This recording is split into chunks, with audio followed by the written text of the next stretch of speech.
Bismillahirrahmanirrahim. Assalamualaikum warahmatullahi wabarakatuh. Salam bahagia. Jumpa kembali dengan saya Ibu Ayu Marina SAG, calon guru pemuda angkatan 5 dari Kabupaten Malang. Saya dari SMP Negeri 1 Ijen.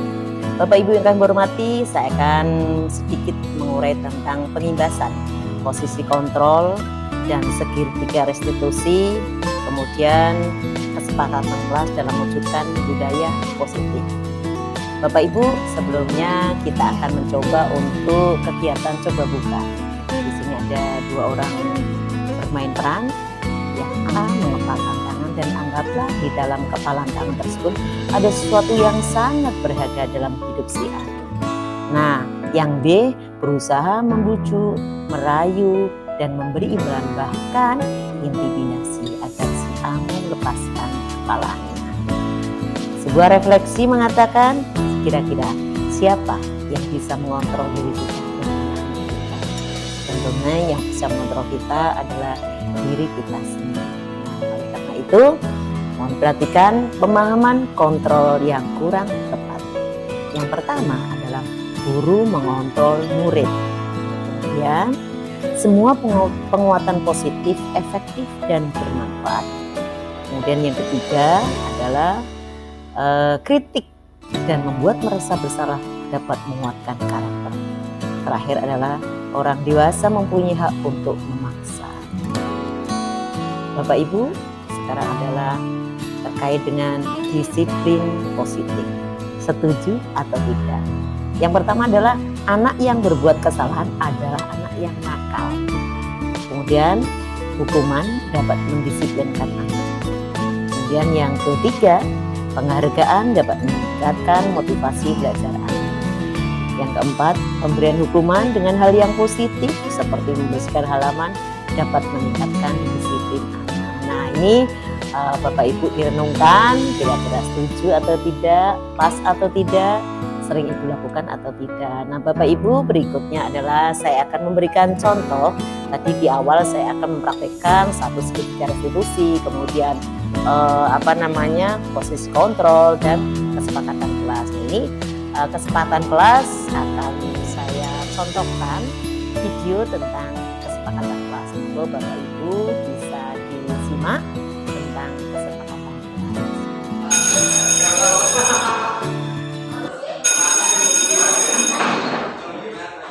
Anak-anak, bismillahirrahmanirrahim. Assalamualaikum warahmatullahi wabarakatuh. Waalaikumsalam warahmatullahi wabarakatuh. Anak-anak, kita memasuki semester 1 setelah selesai PTS ya.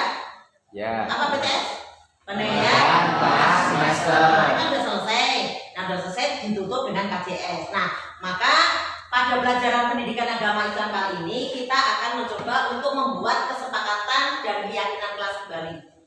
Untuk kemarin pas waktu pertama kali masuk kita kan sudah buat ya. Nah, kita akan membuat lagi untuk karena dievaluasi. Setelah 3 bulan selesai, maka kita evaluasi. Maka ini ya, ini ada dua, ada keyakinan kelas ya, ada kesepakatan kelas. Nanti akan saya bagi dua ya. Yang keyakinan kelas pakainya warna hijau. Ya. Yang keyakinan kelas warna apa? Hijau. Kemudian yang kesepakatan kelas itu warna pink. Kesepakatan kelas warna pink. Nanti akan saya bagi. Nanti kalian silakan tuliskan bersama-sama karena tujuan kesepakatan dan keyakinan kelas untuk apa? Untuk apa nih? Untuk mengatur kelas. Ya, untuk mengatur kelas supaya pembelajaran kita aman dan nyaman. Ya, kalau aman dan nyaman kan enak, semuanya tertib. Ya. Ini akan saya bagi ya untuk kesepakatan kelas. Kalian tadi warna apa? Hijau apa pink? Pink. Kalian kesepakatan kelas nih ya. Kemudian yang keyakinan kelas hijau. Oke, saya bagi ya satu-satu. Tergantung dapatnya. Kalau dapatnya keyakinan kelas berarti warna apa tadi? Hijau. Kalau kesepakatan kelas warna pink. Tahu nggak bedanya kesepakatan kelas sama keyakinan kelas? Ya, nanti akan kembali dijelaskan sedikit ya tentang perbedaan keyakinan dan kesepakatan kelas. Anak-anak tadi sudah saya bagikan ya kertas antara pink sama hijau. Yang pink apa tadi?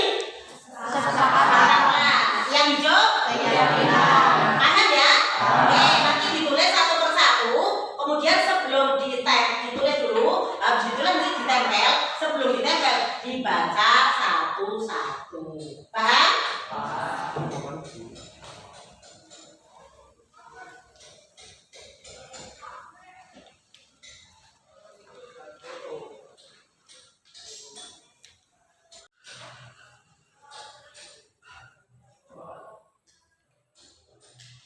Kesepakatan kelas, dilarang membuang sampah di dalam kelas atau di dalam laci meja. Keyakinan kelas budayakan 5S: senyum, salam, sapa, sopan, dan santun.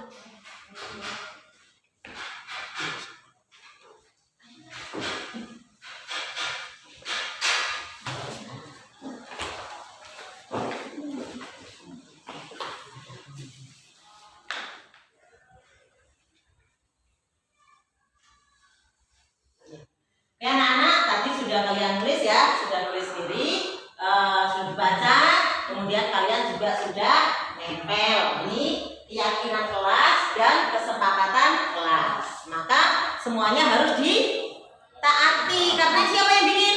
Kita sendiri. Nah, yang bikin adalah kalian sendiri, maka yang mentaati adalah kalian sendiri. Semoga kita dalam pembelajaran ke depan, dari mulai bulan ini, bulan September, sampai terakhir nanti di 8F, kita semuanya bisa sukses. Amin. Amin. Itu saja, mudah-mudahan bermanfaat. Nanti kita lanjutkan pada pelajaran berikutnya. Ya, assalamualaikum warahmatullahi wabarakatuh. Waalaikumsalam warahmatullahi wabarakatuh. Tadi sudah dilihat sedikit tentang kesepakatan kelas. Nah, saat ini adalah tentang kenapa anak itu berbuat salah. Nah, kenapa orang itu manusia melakukan kesalahan pasti memiliki tujuan atau motivasi. Tujuannya apa? Yang pasti adalah memenuhi kebutuhan hidupnya. Nah, motivasi ini bermacam-macam. Bisa jadi mendapatkan imbalan, menghindari hukuman, menjadi orang yang mereka inginkan, dan terakhir adalah menghargai diri sendiri dengan nilai-nilai yang mereka percayai. Ini motivasi paling keren ini Bapak Ibu, menghargai diri sendiri dengan nilai-nilai yang mereka percayai. Kemudian sejatinya kebutuhan dasar manusia itu ada berapa sih? Nah, ternyata kebutuhan dasar manusia itu ada 5. Yang pertama adalah kebutuhan bertahan hidup atau survival. Kemudian yang kedua adalah kasih sayang dan rasa ingin diterima, belonging. Kemudian power, kekuasaan. Kemudian fun, kesenangan. Dan terakhir adalah freedom, kebebasan. Nah, itu sedikit tentang kebutuhan manusia. Nah, berikutnya Bapak Ibu, ada 5 posisi kontrol. Tadi dibahas tentang budaya positif, tentang 5 posisi kontrol. Nah, posisi kontrol ini ada 5. Yang pertama adalah sebagai penghukum, kemudian pembuat orang merasa bersalah, kemudian sebagai teman, sebagai pemantau, dan sebagai manajer. Ini saat menjadi sebagai pemantau, misalnya apa yang dikatakan guru mengatakan menghardik, menunjuk-nunjuk, kemudian menyakiti, dan terakhir ada menyindir. Contoh perkataannya bagaimana? Nah, ini contoh perkataan. Kalau kamu tidak melakukan, awas, rasakan ya. Nah, ini ancaman yang sangat luar biasa nih Bapak Ibu, bikin anak itu semakin takut, dan kita ibaratnya kayak bukan sebagai guru tapi sebagai monster. Hasilnya apa? Hasilnya anak memberontak, menyalahkan orang lain, dan seringkali untuk berbohong karena tadi untuk menghindari hukuman. Kemudian kaitannya dengan dunia yang berkualitas, murid meletakkan guru di luar dunia yang berkualitas. Murid berkata apa nih yang dikatakan murid saat kita sebagai penghukum? Biarkan saja, nanti juga marah-marah lagi. Gitu. Kemudian dampaknya pada murid adalah dia akan berusaha mengulangi kesalahan lagi dan lagi. Kemudian yang kedua adalah pembuat merasa bersalah. Ini pembuat merasa bersalah, contohnya nih Bapak Guru berbuat seperti berceramah dan mengatakan seharusnya ibu itu kecewa, seharusnya ibu kecewa. Ini kadang-kadang omongannya panjang kali lebar ya Bu ya. Kemudian guru berkata apa nih? Guru berkata, kamu seharusnya, kamu sudah tahu ibu lelah sekali, ibu lelah sekali berkata sama kamu, itu stres ya, itu kayak gitu yang dikatakan. Ini hasilnya si murid apa? Menyembunyikan, kemudian menyangkal dan berbohong. Terkait dengan dunia berkualitas, murid meletakkan guru di atas dunia yang berkualitas. Kemudian akhirnya karena merasa bersalah, murid berkata, maafkan saya ibu. Dan dampaknya murid merasa rendah diri karena seringkali disalahkan. Ya. Kemudian yang ketiga adalah Bapak Ibu guru berperan sebagai teman. Nah, teman ini apa yang diperbuat guru? Membuat alasan-alasan untuk murid. Kemudian guru berkata, ayolah lakukan demi ibu. Mana kamu tidak mau ingatkan ibu kan pernah bantu kamu. Nah, hasilnya murid akan tergantung, walaupun sepertinya itu bagus tuh, sepertinya akrab, familiar dengan anak, tapi kalau kita sebagai teman, murid akan tergantung. Kemudian yang berikutnya adalah kaitannya dengan dunia berkualitas, murid meletakkan guru sebagai orang yang sangat penting di dunia yang berkualitas. Tetapi dalam hati murid dia berkata, saat dia kecewa, saya pikir ibu adalah teman saya, ternyata seperti itu. Itu kalau saat dia kecewa. Kemudian dampaknya bagi murid adalah dia akan lemah, tidak bisa mandiri dan tergantung dengan sang. Kemudian berikutnya adalah posisi pemantau. Nah, ini guru berbuat menghitung dan mengukur apa yang dikatakan guru. Nah, apa peraturannya? Apa kamu nggak tahu peraturannya? Apa kamu nggak tahu ini? Nah, ini yang dikatakan guru. Kemudian hasilnya sang murid menyesuaikan diri bila diawasi. Kalau enggak ya dia akan lari.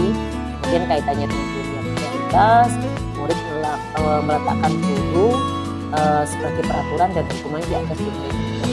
Kemudian murid akan berkata, berapa banyak bintang yang harus aku peroleh. Ini karena pemantau, berapa halaman yang harus aku tulis.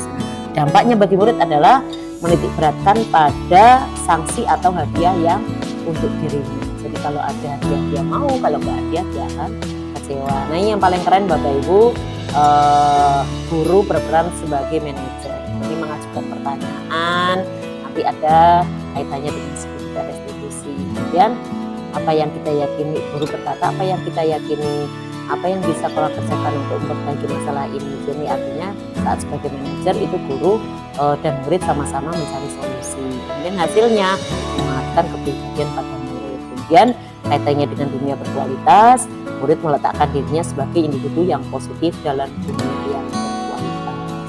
Yang dikatakan bagaimana caranya ya Bu, biar saya berubah, atau bagaimana caranya Bu, biar saya bisa memperbaiki.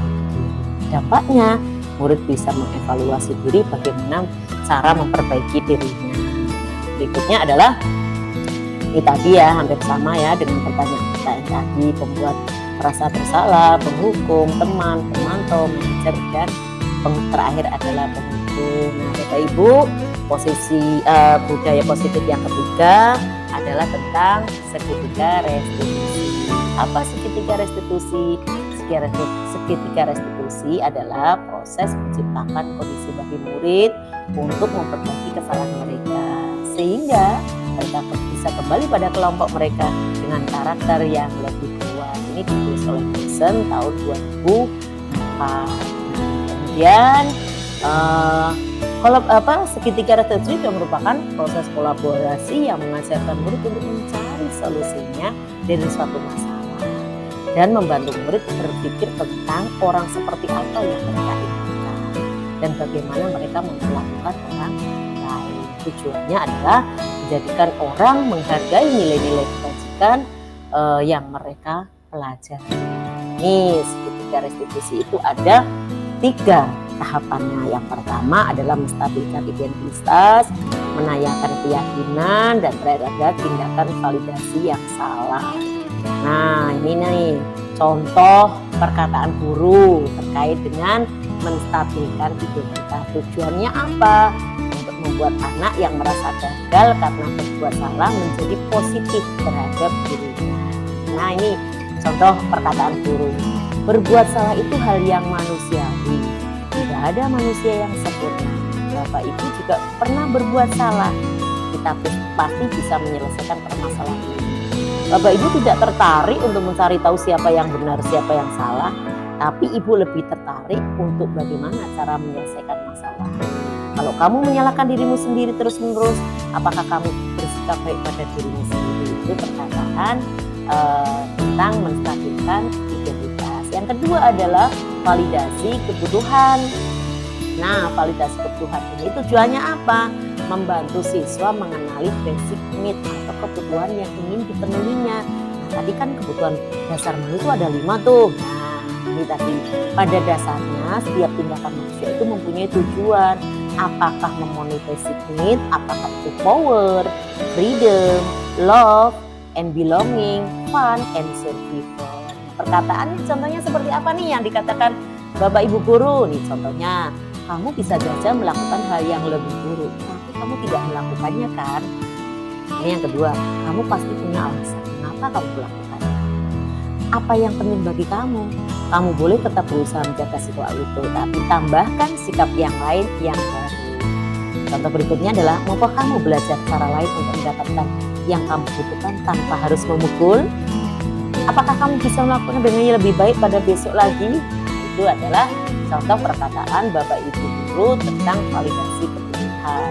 Nah, terakhir adalah tentang menanyakan keyakinan. Tujuannya adalah anak melihat kesalahannya dihubungkan dengan norma sosial dan nilai-nilai yang mendasari manusia berinteraksi dengan orang lain. Contoh perkataannya bagaimana? Nah, ini ada. Apa nilai yang kita percaya di kelas atau di sekolah ini? Nanti kaitannya dengan tadi kesepakatan kelas. Nilai-nilai universitas apa yang telah kita sepakati? Kelas yang ideal seperti apa menurut kamu? Kamu ingin jadi anak seperti apa? Apa yang kamu rasakan ketika kamu melakukan ini? Kamu menjadi orang seperti apa? Nah, nih Bapak Ibu, biar lebih kuat ya, biar lebih maksud ya, kalau orang Jawa bilang tuh ya. Contoh praktek segitiga resiko.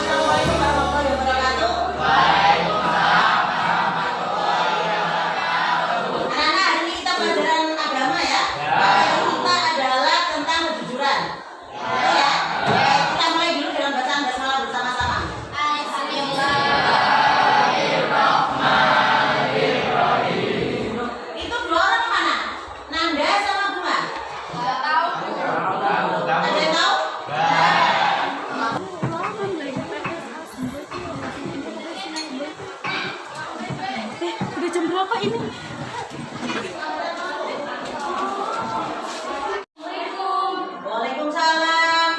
Bunga sama Nanda.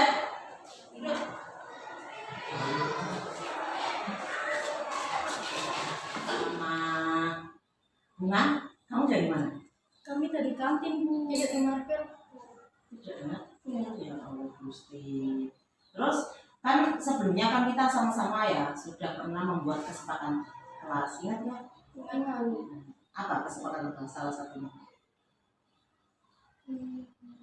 Masuk tepat pada waktunya. Terus kalian tadi telat kan? Nah, istirahat kita itu berapa lama? 30 menit. Terus tadi kalian masuk jam 9? Jam 10 baru masuk ya. Berarti kalian terlambat berapa menit? 20 menit. 20 menit. Nah, berarti kalau seperti itu melanggar kesepakatan kelas seperti itu? Melanggar. Nah, gimana? Bunga? Nanda melanggar nggak? Melanggar. Oh iya, berarti melanggar. Berarti kamu termasuk salah apa benar? Salah. Nah, ini salah. Tapi semua orang itu pernah berbuat salah. Ya, pokoknya juga sama pernah berbuat salah. Cuman yang perlu diingat adalah setiap masalah itu punya solusinya. Terus sekarang Bu Ayu mau tanya, alasannya apa? Kok kalian itu tadi? Keasikan ngobrol. Keasikan ngobrol. Nanda juga, Bunga juga. Yang diobrolkan apa? Asik aja gitu, Bu. Iya. Wes gitu. Coba berarti keasikan ngobrol. Salah satu kesepakatan kelas kita itu kira-kira menurut kalian itu kelas yang ideal yang seperti apa? Yang mentaati aturan ya, maksud bahwa menurut yang Bu Ayu baca ya bahwa kesuksesan itu kan tidak instan ya. Dimulai dari sikap kedisiplinan kita, terus tepat waktu, jujur dan bertanggung jawab. Betul banget. Terus kan kalian kepingin cita-citanya tercapai kan ya? Nah itu salah satunya adalah apa? Menghargai waktu. Benar banget. Terus Terus apa namanya? Terus menurut kalian gimana? Mau apa lagi? Tindakan setelah menghargai waktu, terus memperbaikinya. Ya mudah-mudahan Koi percaya kalian akan menjadi yang lebih baik ya. Gitu ya. Nah, yaudah sekarang boleh masuk ke kelas. Ini ada dokumentasi saya berkonsultasi dengan Bapak Kepala Sekolah. Ini ada gambarnya saat konsultasi dengan Bapak Kepala Sekolah saya bersama dengan teman calon guru penggerak yang lain pada sekolah saya. Kemudian ini adalah dokumentasi saat pengimbasan atau presentasi. Kemudian ini adalah contoh budaya positif. Ada berdoa sebelum pelajaran, membaca surah-surah pendek. Kemudian ada salin ya, 5S. Senyum, salam, sapa, sopan, santun. Itu berikutnya adalah video saat saya presentasi tentang penindakan budaya positif di sekolah saya SMP 1 Ujami yang saya sampaikan. Assalamualaikum warahmatullahi wabarakatuh. Terima kasih ibu-ibu yang sudah hadir memenuhi undangan kami. Mudah-mudahan kehadiran ibu-ibu sekalian ini delala kok ibu-ibu ya, ibu-ibu semua dan ibu-ibu muda. Mudah-mudahan apa yang kita ya, ada ibu juga senior juga ya, ada ibu yang amat muda dan ada ibu yang senior ya. Ibu-ibu mudah-mudahan apa yang kita semua kerjakan hari ini mendapatkan barokah.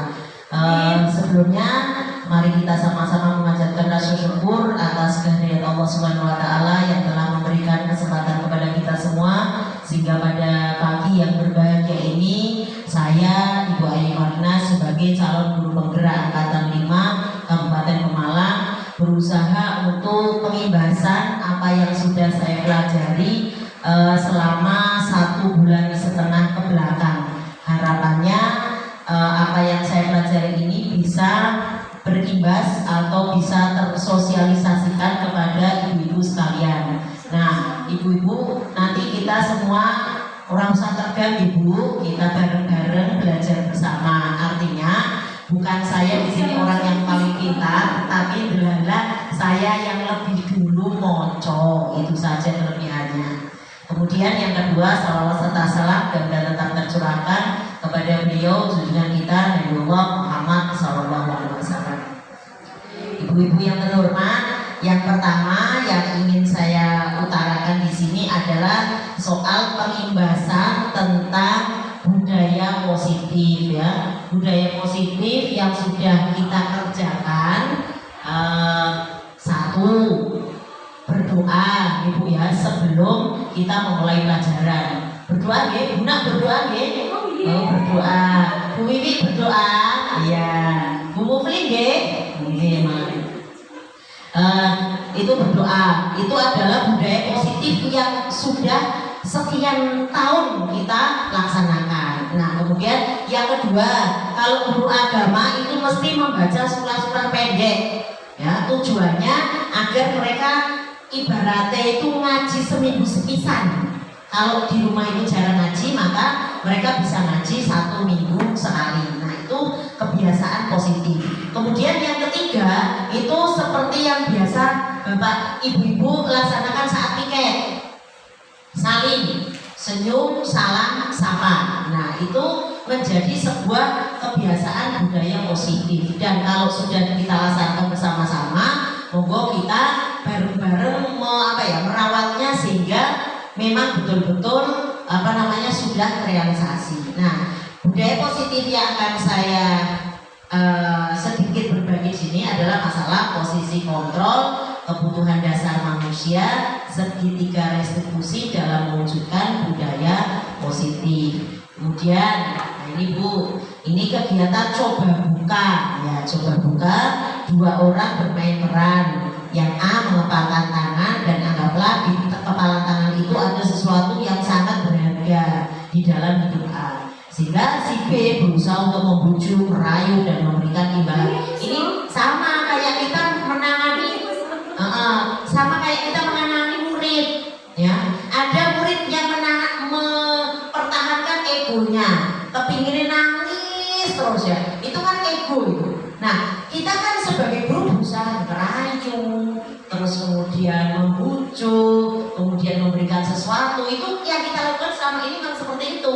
Dan itu nanti yang punya ego tinggi lagi mempertahankan dengan sekuat tenaga itu berusaha mempertahankan dirinya. Nah, kita sebagai guru itu berusaha membujuk dan merayu. Nah, kira-kira kalau yang dia pertahankan itu hal yang bagus ya tidak masalah, tapi kalau yang dipertahankan adalah hal yang jelek itu akan menjadi masalah. Kemudian yang kedua, sebuah refleksi dikatakan siapa yang bisa mengontrol diri kita dan anak-anak kita.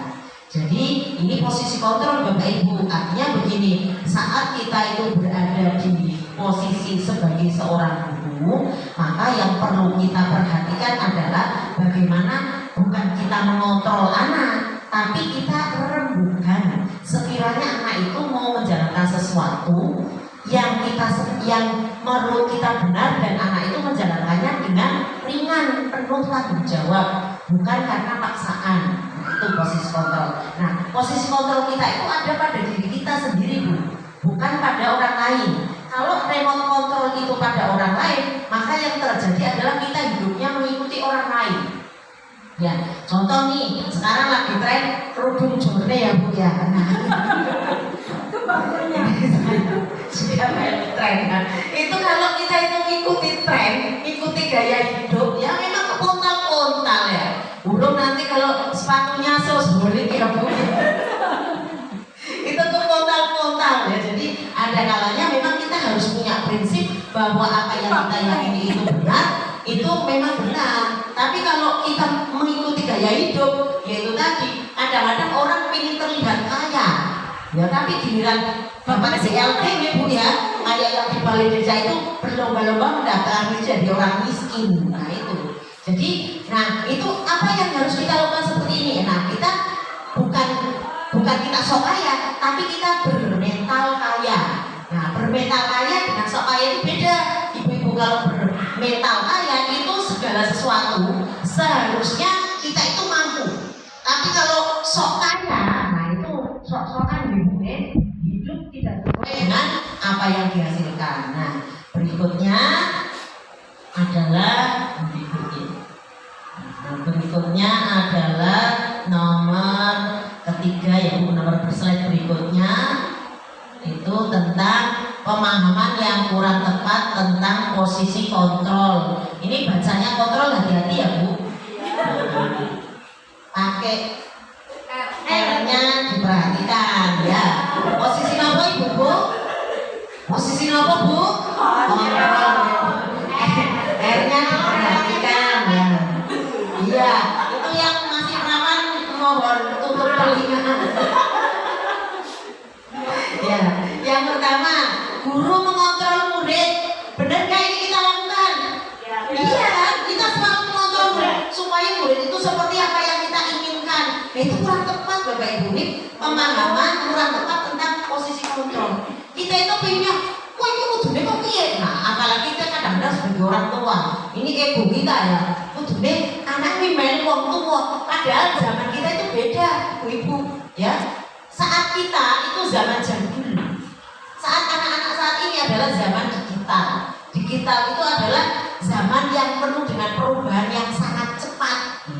Seperti yang dirasakan ibu-ibu sendiri. Ada pengumuman tentang GTK ya, Bu ya. Tadinya diangkat, kemudian ada berubah lagi. Itu karena cepatnya berubah. Zamannya zaman digital. Nah, zaman digital itu apalagi jejak digital itu nggak bisa dihapus. Kemudian yang kedua, semua penguatan positif, efektif dan bermanfaat belum tentu.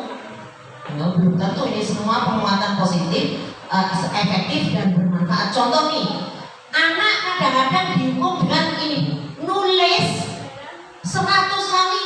Mohon maaf Ibu Guru, saya tidak mau mengulangi. Ini dipikir-pikir ya manfaatnya apa Bu ya?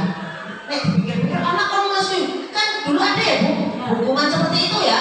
Hukuman seperti itu apa namanya dulu mungkin zaman kita SD seperti itu. Nah sekarang diterapkan sudah jadul, sudah kuno, sudah tidak efektif ya, karena apa manfaatnya ya. Maka yang seharusnya nanti akan kita pelajari bersama-sama. Kemudian yang ketiga adalah kritik dan membuat merasa bersalah dapat menguatkan karakter. nanti ada contoh-contoh tentang bahasanya. Kemudian yang keempat adalah orang dewasa mempunyai hak untuk memaksa. Ini sering banget kita lakukan. Bahkan mungkin pada hari ini itu sudah sering kali kita lakukan. Kadang-kadang kita bersikap kepada anak didik kita bayangannya saat kita sekolah. Ya. Guru bimbingan kokie malah kokie. Nah, itu kalau kata-kata seperti itu ditempatkan, ya, diumpamakan kepada anak sekarang bukannya malah patuh, tapi malah bisa sakit hati. Kalau sudah sakit hati yang terjadi adalah dendam. Ya, kemudian ini Bu ya, setuju apa tidak tentang disiplin positif? Yang pertama, anak yang berbuat salah adalah anak nakal. Kalau menurut Bu Wiwi gimana? Anak yang berbuat salah adalah anak nakal. Ya, terima kasih Bu Ayu. Kalau menurut saya tidak ada anak yang nakal. Mungkin lebih tepatnya anak belum mengetahui posisi atas apa yang dia kerjakan. Biasanya itu diambil dari sumber yang dia idolakan. Dia beranggapan bahwa idola yang selama dia idolakan adalah orang yang baik. Tapi dari segi tertentu perspektif yang lain mungkin itu berbeda. Makanya kita sebagai guru itu kalau menurut saya harus lebih memberikan wawasan kepada anak dari segi berbagai norma agama, norma sosial, siapapun idolanya mungkin bisa diambil dari segi positifnya. Terima kasih, boleh kasih tepuk tangan untuk Bu Wiwi ya. Nah, saya mau tanya ini pada generasi yang muda, anak yang berbuat salah adalah anak nakal. Gimana menurut Bu Nadia ini guru yang paling muda di antara yang lain? Monggo Bu. Terima kasih Bu Ayu. Setiap anak itu punya pemikiran masing-masing dan guru itu juga tidak bisa langsung mengetahui pikiran anak.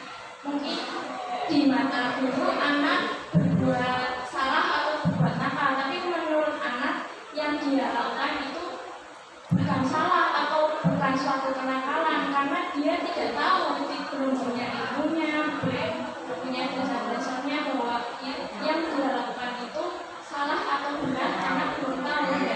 Nanti guru itu, kita sebagai guru itu memberikan ilmu-ilmu atau memberikan pengalaman-pengalaman, membimbing bahwa apa yang dilakukan anak ada dari negatifnya bagaimana, dilihat positifnya bagaimana. Nanti guru itu membantu kalau ada positif sama negatif, kamu akan melakukan seperti apa. Jadi nanti diarahkan anaknya mengambil keputusan sendiri.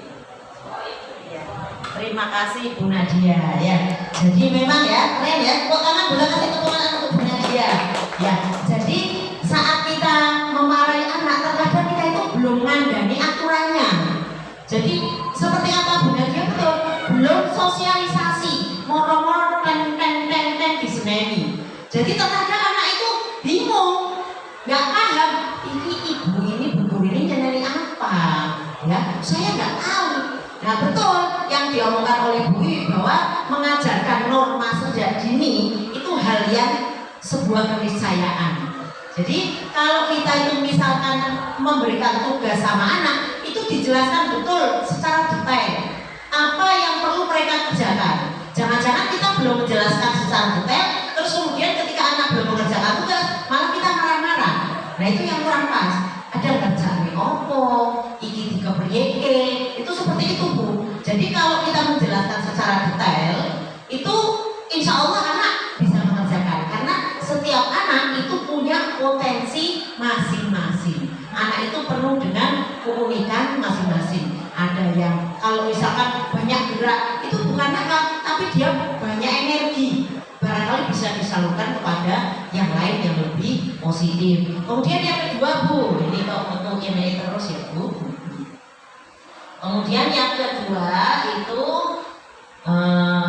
posisi kontrol. Kemudian yang kedua hukuman dapat mendisiplinkan anak. Nah, hukuman apa?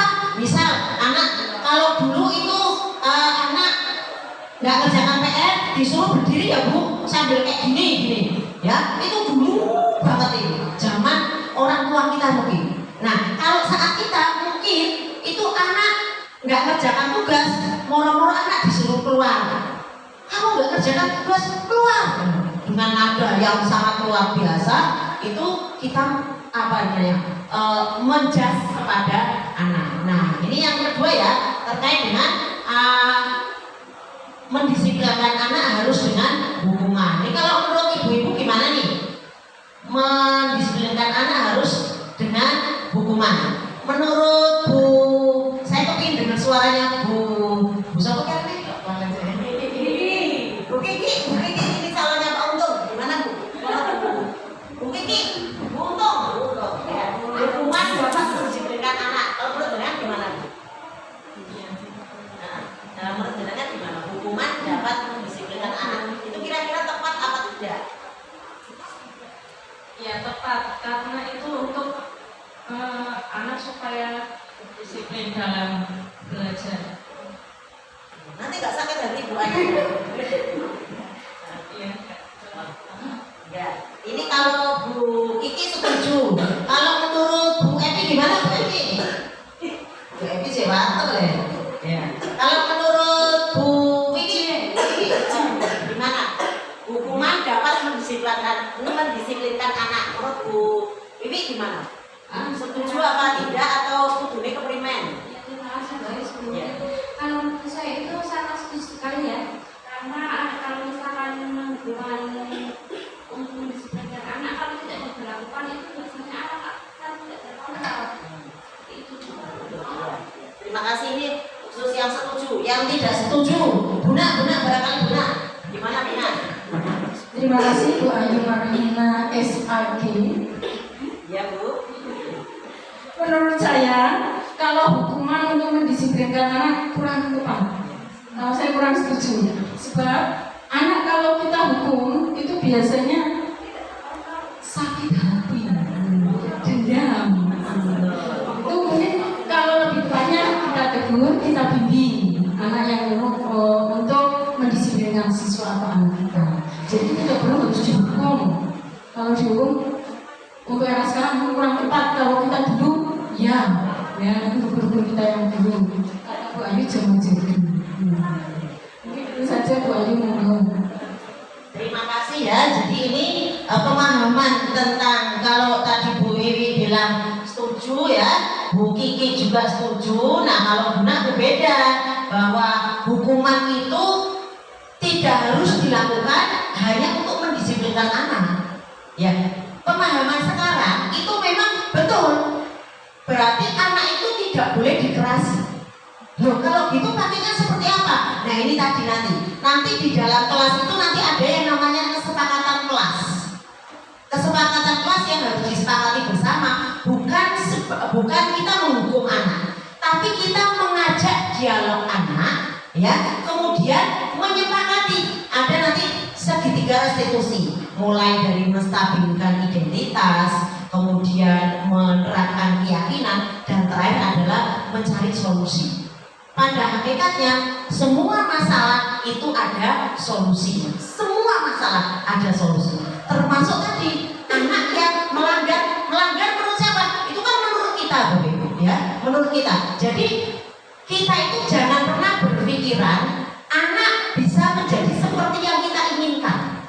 Itu tadi bahwa orang dewasa itu bisa mengontrol anak, itu tidak baik. Jadi jangan pernah kita berpikir oh dia itu harus ini. Berarti kalau seperti itu kita tidak menghargai keunikan anak. Padahal anak itu sangat unik, apalagi kalau dalam menyelesaikan tugas, Bapak Ibu. Dalam menyelesaikan tugas di materi guru penggerak itu namanya pembelajaran berdiferensiasi. Pembelajaran yang berbeda-beda cara penyelesaian tugasnya menurut kemampuannya masing-masing. Nanti misal nih ada tugas meresum, kita serahkan, kamu mau meresum, sekarang kan musimnya Canva, ibu-ibu ya, maksudnya kamu meresum, mau pakai quotes atau pakai infografis, atau mau pakai video, atau mau pakai voice note, atau mau pakai tulisan biasa. Meresum pakai Word gitu aja, pakai file dikirim selesai. Nah itu nanti kita akan mendapatkan anak-anak yang berbeda-beda. Bu, saya infografis saja. kamu infografis. Yang satunya, Bu, saya pakai kuetus aja, tulisannya sedikit. Oke. Bu, saya pakai yang resum biasa, pakai kain. Oke. Kita terima semuanya. Jadi tidak harus seragam. Kamu harus ini. Pokoknya kamu harus bikin video. Kalau nggak video, kamu nanti nilainya tak kurangin. Nah ini ancaman-ancaman seperti ini menjadikan anak kurang nyaman. Jadi kita kan kepingin menjadi guru yang dinanti, guru yang dirindukan, guru yang dikangeni. Saat kita nggak masuk, mereka ya nggak masuk. Jangan sampai guru kita sebagai seorang guru nggak masuk. Anak-anak mohon maaf ya, guru nggak bisa masuk. Alhamdulillah, kok emaknya banget gitu ya. Jadi pertanyaannya kan gimana, apakah anak-anak ini nggak suka sama saya atau gimana gitu ya. Jadi harus refleksi diri.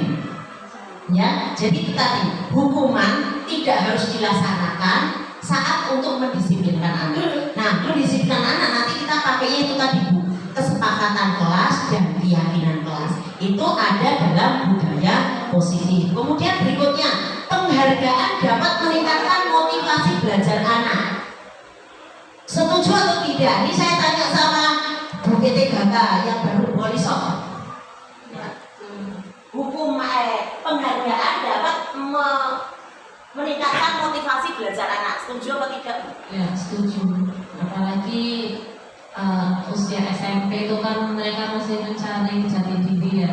Jadi mereka itu kalau SMP itu masih stabil, artinya kalau kita keras sih mereka akan keras. Tapi kalau kita menghargai mereka, apalagi dengan penghargaan itu, mereka justru mungkin akan menghargai kita kembali seperti itu Bu.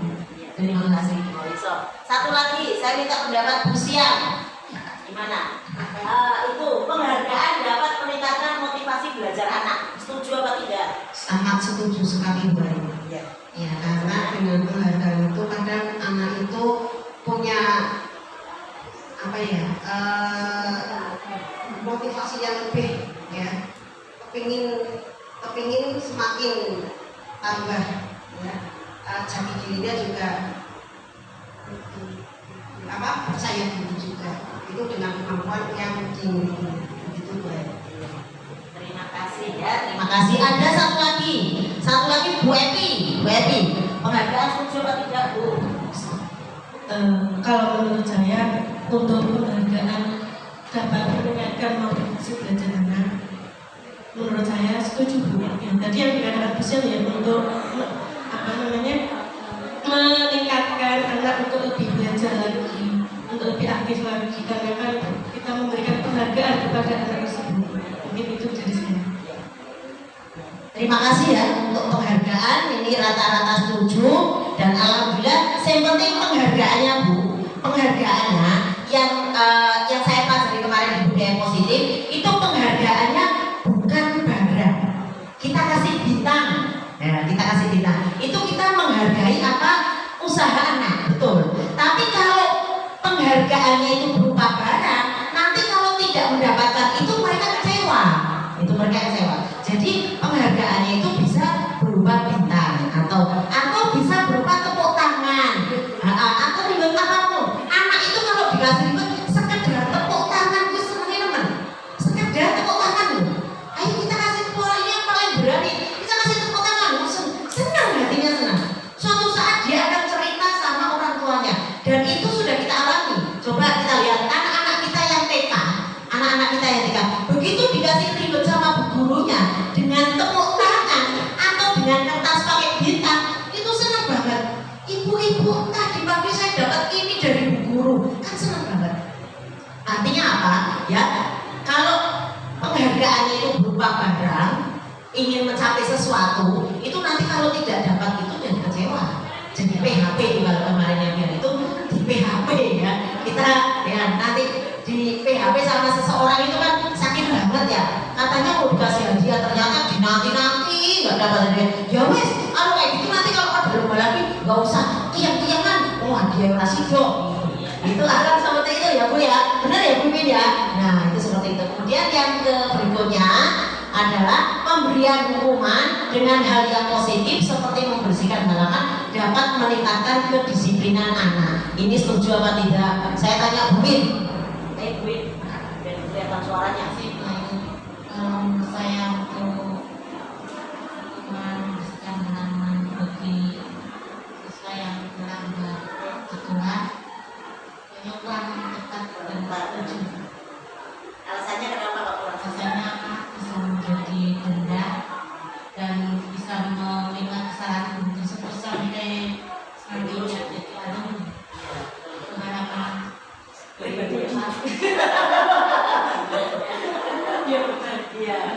Ya betul ya. Ini hukuman fisik ya, apalagi misalnya disuruh mohon maaf membersihkan WC.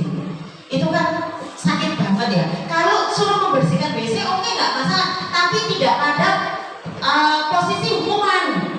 Misalkan kebersihan bareng-bareng, kelas 8A diminta membersihkan kamar mandi bagian belakang, itu tidak masalah, kok rombongan. Yang membersihkan bukan satu orang, tapi kalau membersihkan satu orang, apalagi dilihat temannya, itu kan bisa menurunkan harga diri anak. Kalau sudah menurunkan harga diri anak, yang terjadi adalah malu, minder, terus kemudian dendam ya Bu ya, kayak mungkin itu dendam.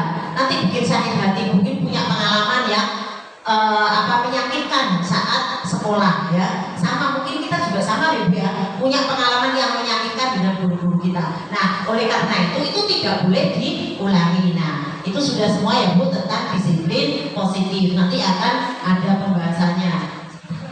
Terus berikutnya adalah tentang ini posisi kontrol.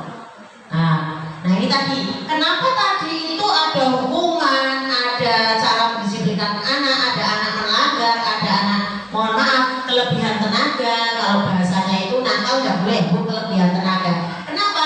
Karena mereka itu mempunyai alasan. Alasannya apa? Mereka melakukan kesalahan pasti mempunyai motivasi atau alasan. Nah alasannya apa? Memenuhi kebutuhan hidupnya. Nah ini ada motivasinya. Satu, ingin mendapatkan imbalan. Tadi Bu, penghargaan itu Bu, ingin mendapatkan imbalan. Itu yang pertama. Kemudian yang kedua, menghindari hukuman. Anak-anak mengerjakan tugas itu terkadang bukan karena tanggung jawab, tapi benora diseneni bumi. Makanya ketika anak belum mengerjakan tugas, kasus yang ada Pak, anaknya nangis ya Bu.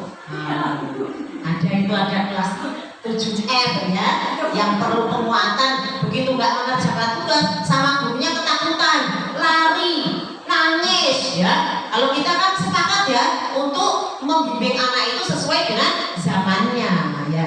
Kemudian yang ketiga, menjadi orang yang Bapak Ibu inginkan. Mengerjakan tugas sergap teman, apik teman. Tujuannya kok biar gurunya senang. Apa itu kalau guru yang disenangi, kalau nggak disenangi, adalah panpora. Itu akhirnya seperti itu tadi motivasinya. Kemudian yang ketiga, nah ini yang keempat tuh, menghargai diri sendiri dengan nilai-nilai yang mereka percaya. Nah ini kalau sudah yang keempat ini berarti mengerjakan sesuatu dengan penuh tanggung jawab, bukan karena disuruh guru, bukan karena ketakutan, atau bukan karena ingin mendapatkan imbalan atau ingin menghindari hukuman, tapi memang tanggung jawab diri sendiri. Nah berikutnya, nah ini tentang kebutuhan manusia Bapak Ibu ya. Tentang kebutuhan manusia. Kebutuhan manusia itu ada 5 kebutuhan dasar manusia. Ini kita aja kalau 5-5-nya ini ada salah satu yang tidak terpenuhi, itu yang terjadi adalah hal-hal yang tidak diinginkan. Yang pertama adalah kebutuhan kasih sayang dan rasa diterima, belonging ya, kebutuhan cinta ya, rasa cinta. Ini kan kita butuh ya Bu ya. Kita kan sering mendengar kalau ada anak yang kurang kasih sayang, mesti yang terjadi adalah anak itu jauh lebih nakal dibanding teman biasanya. Yang kedua, penguasaan ya. Penguasaan itu bagaimana maksudnya? Anak itu kalau nggak punya, ibaratnya nggak punya komunitas, terus kemudian dia sendirian, itu nanti dia tidak punya kekuasaan, tidak bisa mempunyai orang lain ya. Kemudian fun atau apa Bu, kesenangan. Terakhir adalah kebebasan. Kemudian kebutuhan bertahan hidup. Nah ini apalagi kalau dikaitkan dengan anak didik kita Bapak Ibu ya. Anak didik kita itu dengan berbagai latar belakangnya. Bayangkan Bu, kita harus ngajar satu kelas itu 32 anak, ngajarnya 8 kelas. Itu kita diminta untuk bisa tahu satu persatu anak. Loh, kan kalau pembelajaran pelajaran diferensiasi kan seperti itu, harus mengetahui latar belakang anak masing-masing. Loh, apakah setiap satu kelas itu dengan pembelajaran yang berbeda-beda? Tidak. Guru bukan malaikat yang bersayap yang bisa memenuhi semua keinginan siswa, tapi guru adalah manusia biasa yang terkadang juga salah, terkadang juga ingin masuk, ingin ora ya Bu, terkadang juga lelah seperti itu. Nah, kebutuhan dasar manusia ini harus dipenuhi semuanya, walaupun sidik-sidik. Nah, kita sering melihat kasus anak yang lumayan kesianan terus. Ternyata setelah ditanya, kemarin itu ada kasus menghubungi si bayi. Setelah ditanya lagi ada apa? Kalau di platform Merdeka Mengajar itu ada contoh anak yang telat terus Bu. Ternyata setelah telat terus ditanya, kenapa kok telat terus? Ternyata anak itu nungguin ibunya di rumah sakit, sementara bapaknya nggak ada, dia seorang diri. Terus akhirnya gurunya kan sudah tahu, tapi ada beberapa guru yang tidak tahu, sampai dicecer terus. Anak itu nggak bisa jawab karena saking sedihnya. Ya, dia tetap berangkat, cuma memang siang. Nah, suatu saat anak itu berangkatnya pagi-pagi. Terus ditanya sama guru yang lain, loh, kamu beneran kok berangkatnya pagi? Iya Bu. Yang tahu kondisi anaknya, selesai loh. Yang tahu kondisi saya bertanya, kamu kenapa kok berangkat pagi? Dengarin, apa sudah selesai masalahnya? Sudah Bu. Ibumu bagaimana? Ibu saya sudah meninggal Bu, makanya saya bisa berangkat pagi. Kami sokan resep.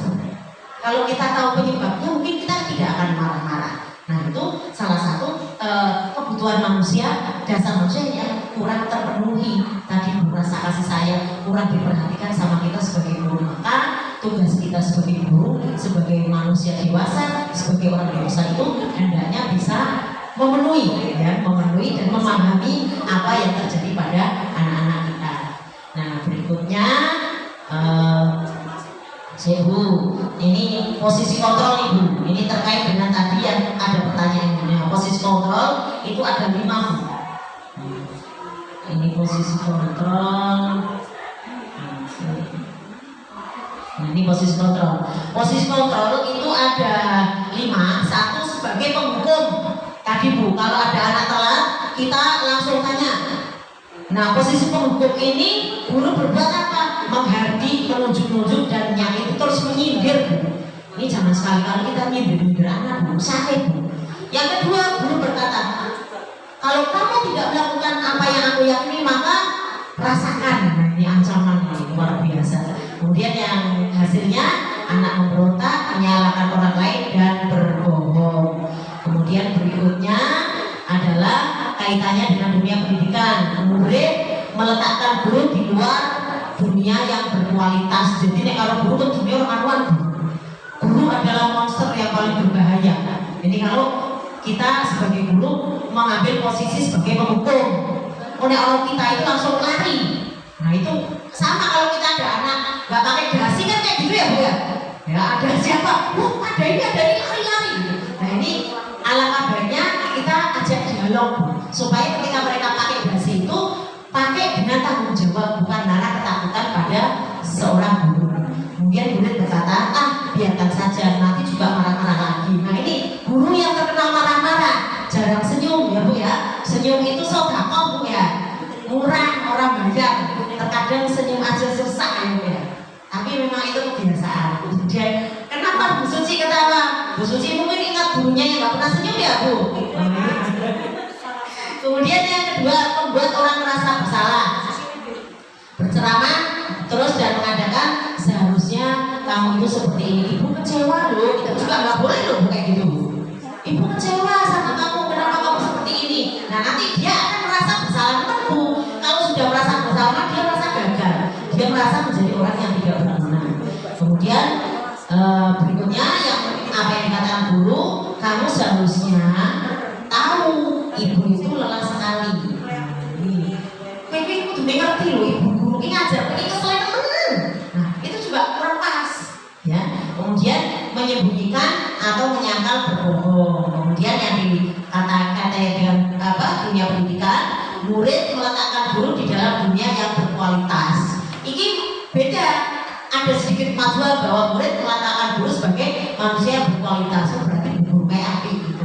Walaupun membuat rasa bersalah. Kemudian yang dikatakan murid mesti kaki kau bilang, itu ya orang mesti dong orang ya orang merasa ibu guru kita sama. Nanti yang terjadi apa? Anak itu mengatakan, mohon maaf ya bu, mohon maaf sudah merepotkan ibu, mohon maaf sudah bikin ibu kesel. Mesti kayak gitu bu, karena kita membuat anak itu memposisikan diri sebagai pembuat orang merasa bersalah. Nah itu nanti anak akan merasa gagal. Kemudian sebagai teman bu, sebagai teman ini so akrab bu, tapi juga posisinya kurang tepat. Ini guru berkata, ayolah lakukan demi ibu. Ya, masa kamu tidak mau? Ingat, tidak ibu tidak akan pernah membantu kalau seperti itu. Ini sepertinya akrab bu, tapi posisinya kurang pas. Kenapa? Karena dia akan tahu takut sama guru yang posisinya dia sebagai teman saja. Ya, kemudian kaitannya dengan hasilnya itu nanti siswa jadi tergantung. Ya, kemudian yang kaitannya dengan dunia pendidikan bahwa murid meletakkan guru sebagai orang yang sangat penting di dunia dan sangat berkualitas. Murid senang bu nengok ibu karena menganggap guru itu sebagai temannya. Nah, yang terjadi murid mengatakan, saya pikir bapak ibu teman saya, ternyata begitu. Nah, saat kita mengambil sikap yang tegas, nanti bu ini tengok piye jare guru kocone aku. Berarti itu. Saat kita mengambil sikap tegas, itu dia akan kecewa dengan apa yang kita lakukan. Kemudian yang keempat itu sebagai pemantau. Pemantau itu menghitung dan mengukur. Nah, yang dikatakan guru apa? Apa peraturannya? Kamu tahu kan peraturannya sekolah masuknya jam berapa? Nah, ini pemantau tuh. Ya, kemudian hasilnya murid menyesuaikan diri bila diawasi. Kalau diawasi ada kita, jamnya kita masuknya sergap bu. Kalau enggak. Kemudian kaitannya dengan dunia pendidikan, murid meletakkan guru sebagai peraturan dan hukuman yang berkualitas. Jadi ini orang guru kui mesti dia takut ya. Kemudian murid berkata, berapa banyak bintang yang saya peroleh ini tadi bu, berapa halaman yang harus saya tulis. Nah tadi tentang penghargaan ya, harusnya kita itu memberikannya penghargaan apa? Tidak berupa barang. Kalau berupa barang nanti malah jadi kecewa. Kemudian dampaknya pada murid, tadi dampaknya pada murid adalah apa bu? Saya bu, sebentar bu, mikro sedikit maning bu, tampung. Dampaknya pada murid kalau kita sebagai pemantau, ya, itu murid juga akan ketakutan. Kalau kita nggak hadir dia merasa bebas, tapi kalau kita hadir dia merasa diawasi. Nah, terakhir ibu sebagai manajer, ini harusnya sebagai manajer. Guru mengajukan pertanyaan. Telat kan tadi? Ditanya. Nah, ini guru berkata, apa yang kita yakini? Apa yang harus kita kerjakan untuk memperbaiki masalah ini? Nah, ini kan telat ibu. Ditanya.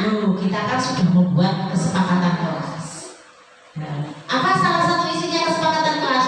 Nah, itu masuk tidak boleh telat. Nah, kalau gitu gimana? Menurut kamu gimana? Oh iya bu, berarti besok saya tidak telat bu. Itu keputusannya sendiri, bukan keputusan kita. Aturannya sendiri, bukan aturan kita. Nah, kemudian kaitannya dengan dunia pendidikan, murid meletakkan dirinya sebagai individu yang positif dalam dunia yang berkualitas. Kemudian murid berkata bahwa bagaimana caranya saya bisa memperbaiki. Bu gimana bu? Kalau saya nggak telat itu gimana menurut ibu caranya? Nanti dia bertanya sendiri. Berarti bapaknya lebih pagi. Nah, kemudian dampak positifnya adalah murid mengevaluasi dirinya sendiri bagaimana dia memperbaiki dirinya. Nah, ini tadi tentang pertanyaannya ya bu. Kemudian ini tadi segitiga restitusi. Ini adalah proses menciptakan kondisi bagi murid untuk memperbaiki kesalahan mereka sehingga mereka bisa kembali pada kelompok mereka dengan karakter yang lebih kuat. Ini segitiga restitusi. Ternyata segitiga restitusi ini juga ada bu di PNN ya bu, platform Merdeka Mengajar. Sudah sampai modul berapa ibu-ibu? Sudah sampai modul. Sudah terakhir, sudah mulai aksi nyata ya. Keren-keren ibu-ibu, keren-keren ya. Mudah-mudahan segera selesai ya bu ya, segera selesai dan mudah-mudahan bisa bareng-bareng kita praktekkan. Nah ini segitiga restitusi itu adalah proses kolaborasi bu yang mengajarkan